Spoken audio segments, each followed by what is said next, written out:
সোনার চেয়ে দাম বেশি ভাই, বিঘায় 160 মন, 2 লাখ টাকা বিক্রি হচ্ছে বিঘায়। এই যে দিছি ভাই, এই অবস্থায় দাম নাই, ধোয়ার পরে ডায়মন্ডের দামে বিক্রি হবে ভাই। প্রতি মেশিনে 30 মন করে ধুই। পানির হিসাব নাই ভাই, প্রচুর পানি লাগে।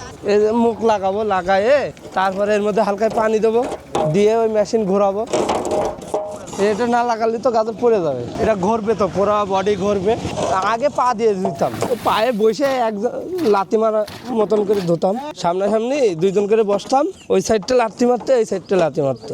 এখন ঘন্টায় 1-1.5 মন গাজর ধরছি, আর তখন ঘন্টায় তো মনে করেন 20 মনও হইতো না। এখন খরচ খরচা কমে গেছে, জোন কম লাগতেছে, মালটা পরিষ্কার পরিচ্ছন্ন ভালো হচ্ছে। জি ভাই, এই যে মাটি দিয়ে দিলাম, এবার ডায়মন্ড হয়ে বের করবো।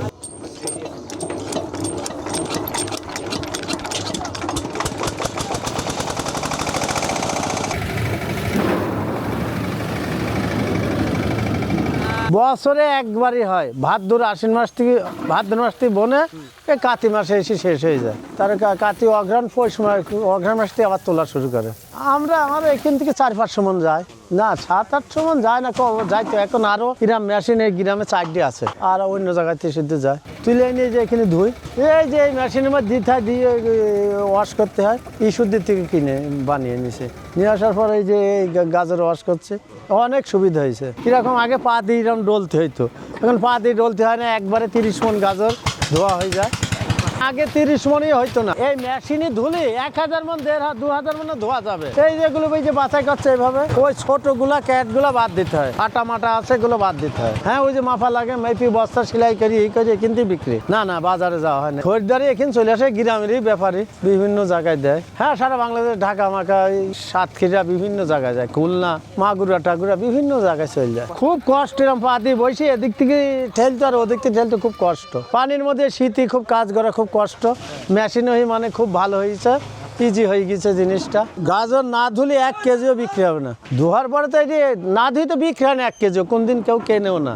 দাম কম বেশি এটি বড় কথা না, 15 মিনিট ধুলেই হয়ে যায়। 30 মন গাজর 15 মিনিটই ধোয়া কমপ্লিট হয়ে যায়। গাজর পুরাই শীতের সময়, এটা শীতেরই চাষ, গাজর চাষটা শীতের চাষ। আর এই চাষটা আপনার শীতের বেলা কিন্তু খুব দেরি করে ওঠে, কুয়াশা, অন্ধকার, ঠিক আছে। এই সব কিছু মিলে সকালবেলা কিন্তু এই যারা লেবার থাকে, এই লেবারগুলো কিন্তু আপনার অনেক পরিশ্রম হয়। এমনি ঠান্ডা, আবার ঠান্ডা পানি, এই কাজগুলো হচ্ছে সব পানির, ঠিক আছে। এই মেশিনে যখন আপনার গাজরটা মাড়াই করা হয়, মাড়াই করার পরে গাজরটা ঢালা হয়, ঢালা হইলে আপনার ওই 2-1টা গাজর ছুটে আসলে পায়ে লাগলে শীতে কেমনই তো লাগলে বোঝেন, এটা হাতের নখে ঢুকে যায়, পায়ের নখে ঢুকে যায়, হাতের আঙুলে যদি লাগে তো অনেক জলে। এটা আসলে ডায়মন্ড থেকেও বড় কিছু। 1 বিঘা গাজরে প্রায় 150 মন ফলন হয়। 150 মন ফলন হলে শুধু টাকা না, আপনার বর্তমান যাচ্ছে কত, 18 টাকা 20 টাকা, তার মানে 800 টাকা মন, তাহলে প্রায় লাখ টাকার উপরে বিঘে বিক্রি। হ্যাঁ, মাটিতে যখন মাঠে থাকে এর তো কোনো মূল্য নেই। যখন মেশিনে মাড়াই করা হচ্ছে, এই মুহূর্তে মালের কোয়ালিটি বুঝে ব্যাপারীরা দাম করছে, মাল নিচ্ছে, লাল টকটক করছে, ঠিক আছে। এইরকম গাজর।